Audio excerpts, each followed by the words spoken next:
This morning I went for my yearly forage for sloes. Despite what you'll hear, you don't need to wait until after the first frost to pick the sloes. I've also never found any need to freeze or prick the berries prior to use. Put 350 grams of sloes into a clean container.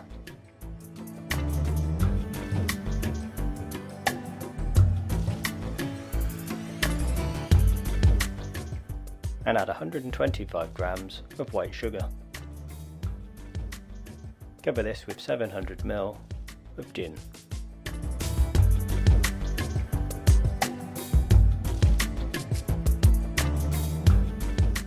Shake the container every day until the sugar remains dissolved.